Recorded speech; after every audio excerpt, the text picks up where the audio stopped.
Tirania de Aço capítulo 62. Uma discussão não tão civil atualmente. Lindy estava cara a cara com Adela. Logo chegaria o dia de Adela voltar para casa, e ela estava atualmente em um debate acalorado com a sua rival. A menina já há algum tempo desconfiava de Lindy e Berengar e de sua relação ilícita. No entanto, ela estava em negação até este ponto. Atualmente, os dois conflitavam com o fato de que Adela estaria retornando à sua terra natal, enquanto Lindy permaneceria em Kufstein, o que serviu como um espinho no lado de Adela. Constantemente lembrando-a da possibilidade de Berengário dormir com a adolescente tentadora se ela deixasse os dois sozinhos. As acusações de Lambert na cena de sua condenação também deixaram uma impressão duradoura nela. Ele parecia ter certeza de que Berengário era o pai do filho de Lindy, e tal Adela havia se tornado bastante cruel na pequena briga entre as duas meninas. Berengário, é claro, não estava presente no conflito. Caso contrário, ele teria agido como um mediador e conseguido acalmar os dois. No entanto, como ela não podia fazê-lo, Adela começou a levantar a voz para Lindy em sua frustração. Que direito você tem de ficar em Kufstein agora que seu noivo se foi? Lindy zombou diabolicamente de Adela. Ela sabia que a garotinha estava com ciúmes dela, e ela não tinha medo de enfiar isso no rostinho adorável de Adela enquanto desviava da pergunta. Oh, minha Adela, você está com ciúmes?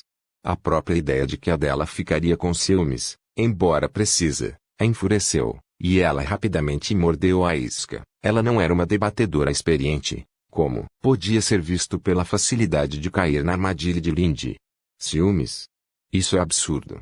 Porque eu teria inveja de você. Lindy se inclinou para perto de Adela, exibindo seus seios poderosos em um ato de superioridade enquanto provocava ainda mais a garota. Obviamente, você está com ciúmes do fato de eu ficar aqui ao lado de Berengário enquanto você tem que voltar para Graça.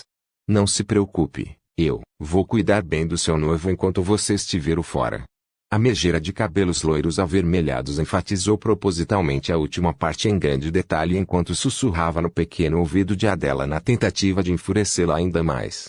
Embora Lindy tivesse aceitado seu papel como amante que ela nunca seria a noiva de Berengário, ela ainda achava que provocar a pequena noiva de seu amo era uma delícia. Claro, se Berengário estivesse aqui para testemunhar tal cena, ele puniria Lindy por suas ações. O rosto de Adela ficou vermelho como um morango enquanto ela visualizava todos os tipos de travessuras entre Lindy e Berengário e imediatamente se sentiu envergonhada. Ela começou a gaguejar enquanto achava difícil formar uma frase em seu estado interrompido. Você. Sua prostituta. Como você ousa? O rosto de Lindy não estava mais sorrindo de satisfação, mas ficou furioso quando ela olhou para Adela com a intenção de esbofetear a putinha. Ser referido como tal termo ofendeu muito Lindy e seu orgulho como amante de Berengário, afinal, ela só tinha estado com um homem.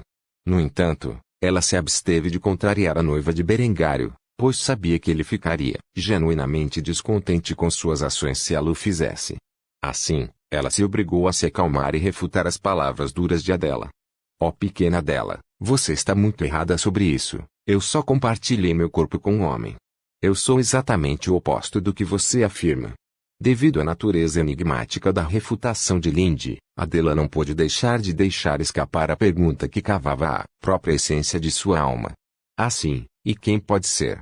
Lindy estava esperando por essa resposta e encerrou a discussão com outra resposta vaga que certamente antagonizaria ainda mais Adela. Essa era a sua maneira de punir a garotinha por ousar chamá-la de um termo tão perverso. Vou deixar isso para sua imaginação. Com isso dito, Lindy se afastou de Adela com um sorriso sinistro no rosto. Ela sabia que tinha ganhado essa discussão. Claro, Adela estava furiosa enquanto observava a Lindy deixá-la para trás. No entanto, ela rapidamente percebeu que nunca conseguira obter a resposta de Lindy sobre por que ela tinha permissão para ficar em Kufstein. Ela não pôde deixar de se xingar depois que Lindy desapareceu. Aquela cadela. Por outro lado, Lindy tinha assuntos urgentes para atender seguiu para seus aposentos, onde começou a se comunicar com seus subordinados na rede de espionagem que a ajudara a estabelecer, informando-os sobre o aumento dos esforços de propaganda nas regiões de língua alemã. Mais cedo ou mais tarde, As histórias da benevolência de Berengário para com o seu povo e os crimes que sofreu nas mãos do seu irmão mais novo com o apoio da igreja espalhar-se-iam de boca em boca através do Tirol e Triente. Dali viajantes e mercadores espalhariam as histórias por todo o mundo. Toda a grande Alemanha. Essas histórias do tratamento dado por Berengário às pessoas comuns dentro de seu reino fariam do baronato de Kufstein um destino comum para os refugiados quando a guerra finalmente eclodiu. Por outro lado, Adela lamentava o próximo dia em que teria de voltar a Graz e atualmente passava mais tempo com Berengário. No momento, ela estava reclamando de Linde e queria uma resposta oficial de Berengar sobre por que ela tinha permissão para ficar. Berengar, por que Linde pode ficar agora que Lambert se foi e foi renegado? Ela não está mais noiva e não tem mais laços com esta terra. S. Berengário viu o beicinho de Adela e não pôde deixar de beliscar suas bochechas enquanto a repreendia por abordar Linde sobre tal pergunta. Eu sei que você está com ciúmes, mas não se preocupe, ela tem uma razão válida para estar aqui. O pai dela era um patrocinador nas tramas do meu irmão e não confia que eu continuarei a conduzir os negócios de boa fé agora que seu envolvimento foi revelado.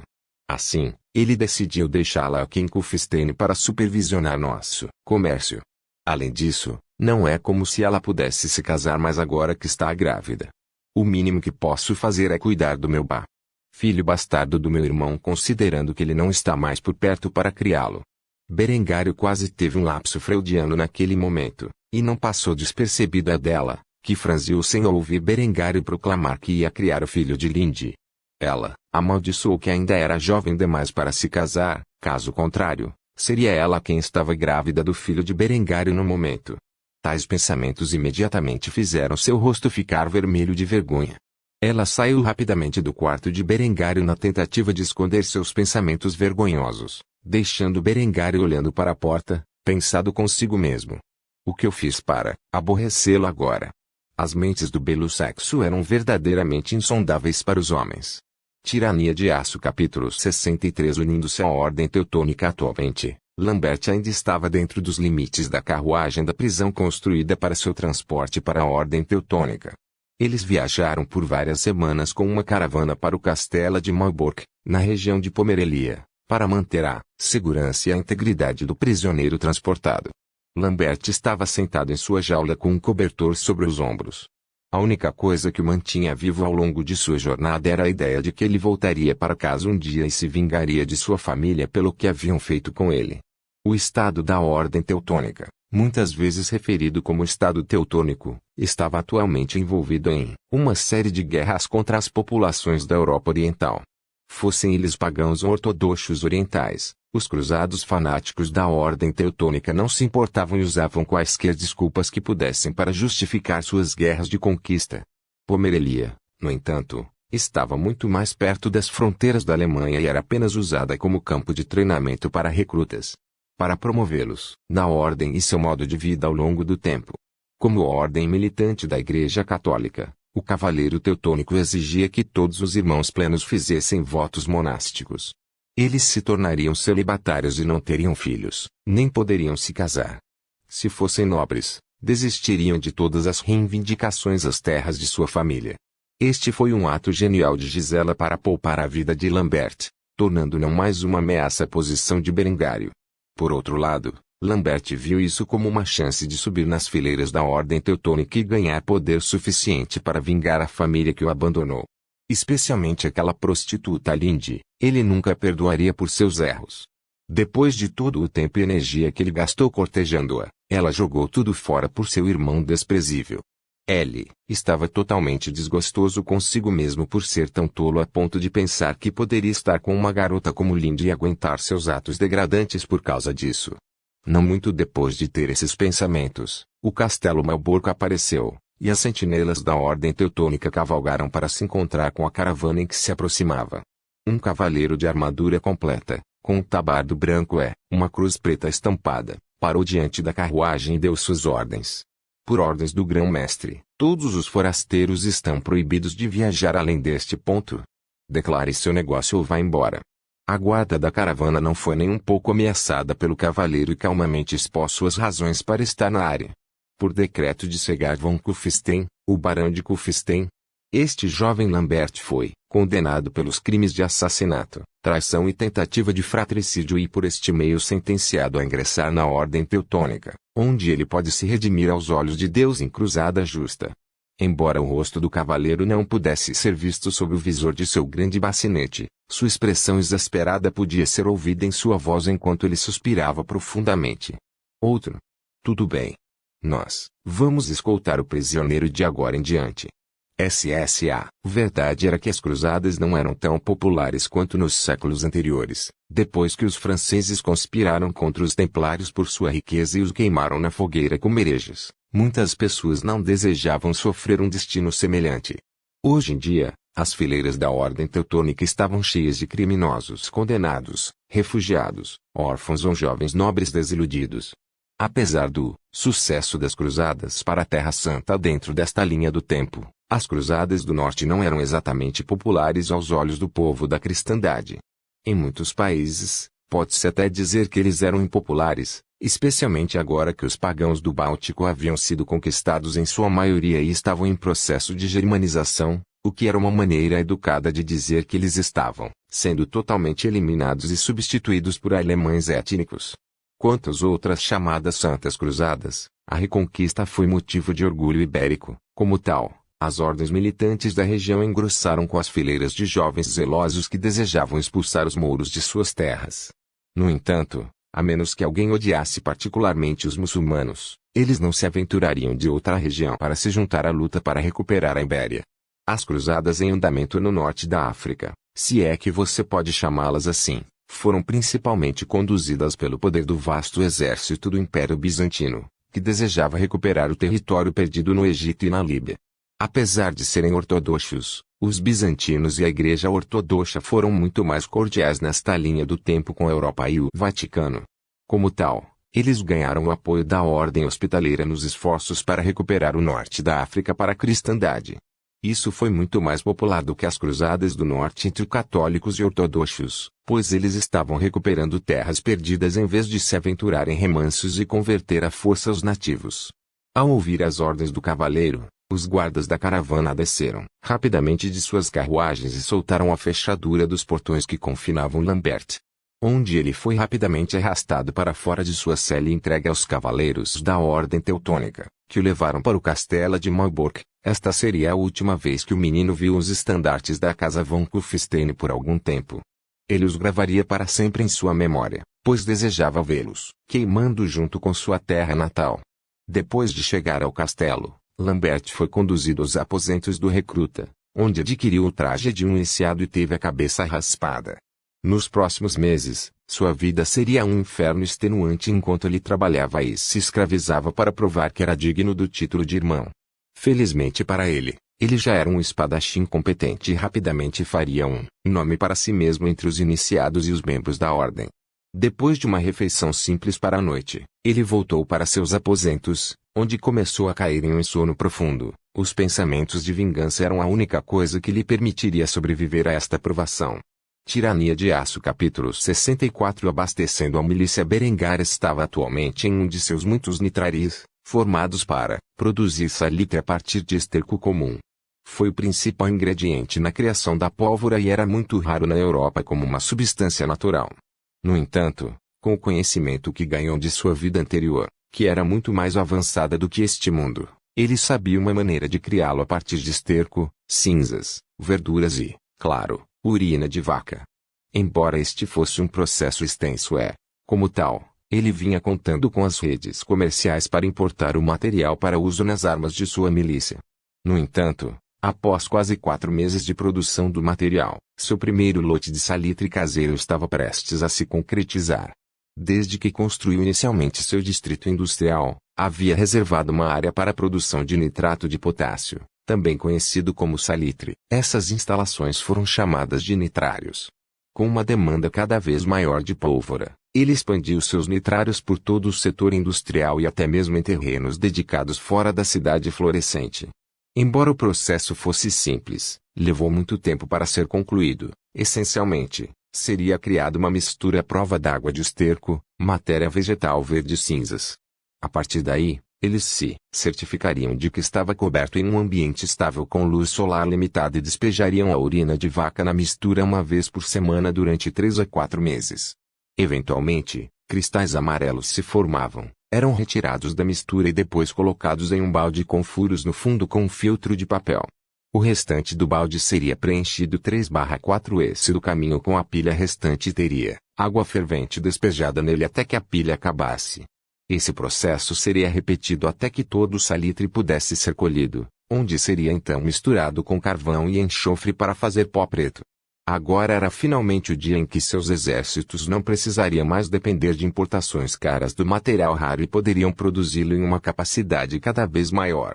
Na verdade, Berengário se compadecia dos homens que tinham de trabalhar nas nitrarias, pois parecia-lhe um trabalho sujo, mas era absolutamente necessário, e por isso eram muito bem pagos pelo seu trabalho. Havia um olhar de orgulho no rosto de Berengário quando viu os resultados de seus esforços e ficou muito satisfeito com eles. Ele parabenizou os homens por seu primeiro lote bem-sucedido da substância. Homens, vocês fizeram um trabalho incrível nestes últimos meses, e eu por meio desta premio a todos vocês com um aumento de 10% em seus salários. Continuem com o excelente trabalho, e mais recompensas certamente virão. Os homens que se dedicavam a esse trabalho sujo ficaram realmente em êxtase quando souberam que receberam um aumento por suas performances. Todo o trabalho duro deles tinha valido a pena. No entanto, eles não podiam se acomodar e precisavam começar a preparar o próximo lote. Um fornecimento contínuo da substância era necessário para Berengário travar a guerra da maneira mais eficiente possível. Assim Berengário deixou os homens com seu trabalho enquanto voltava para seus outros empreendimentos. Berengar notou que os homens sob seu comando estavam fazendo exercícios como de costume. Havia um fluxo constante de recrutas dentro da milícia, que atuava mais como guarda nacional do que como exército no momento. Apesar de alguns dos homens de sua milícia serem impulsados na guarda municipal em tempo integral, a maioria deles só treinava nos finais de semana depois de concluir o treinamento básico e especializado.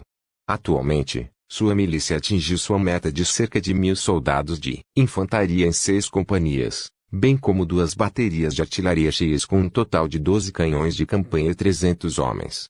Ele estava a uma bateria de artilharia de colocar em campo um batalhão de artilharia completo. Um feito que ele desejaria realizar em breve. No entanto, ainda levaria algum tempo até que ele pudesse alcançá-lo. Berengário passou por grandes despesas para adquirir um suprimento suficiente de cavalos de guerra, algo que sua região estava desesperadamente carente. Como tal, ele atualmente só tinha uma companhia de 80 cavaleiros, embora inicialmente tenha decidido usar demi-lancers, acabou mudando de ideia depois de considerar o fato de que, por enquanto, estaria lutando contra exércitos medievais, sem nenhum acesso significativo à pólvora. Como tal, ele decidiu ir com os couraceiros extremamente eficazes que seriam capazes de quebrar qualquer formação de lança com suas pistolas, antes de atacá-los com seus sabres. Esta unidade de elite da cavalaria pesada estava equipada com armadura de placas de 3/4, com um burgunete fechado e um par de manoplas. As armas que empunhavam eram um par de pistolas, bem como uma espada do saque. Reconhecendo sua extrema necessidade de cavalos de guerra, Berengar começou um programa de reprodução de espécies como corcéis. Ainda assim, levaria anos antes que ele pudesse ver os resultados em qualquer capacidade significativa. Assim, por enquanto, tudo o que ele podia fazer era importar os cavalos para sua região a um custo alto. Felizmente para ele, sua família agora era extraordinariamente rica devido ao comércio de aço e têxtil. Muitos nobres estavam dispostos a pagar um prêmio para colocar as mãos em uma quantidade tão grande de aço para uso em seus exércitos. Completamente inconscientes de que, contra as forças de Berengário, equipar em massa suas forças com brigadine de aço e placas era inútil, mas, novamente, eles nunca esperavam que Berengário tivesse ambições tão elevadas. Depois de supervisionar os exercícios da milícia, Berengar voltou para sua casa, onde se sentou no escritório do pai com 1 litro de cerveja nas mãos, revisando lentamente a papelada restante do dia. Amanhã Adela partiria de sua terra, e ele não poderia ver o rostinho adorável de sua noiva por algum tempo.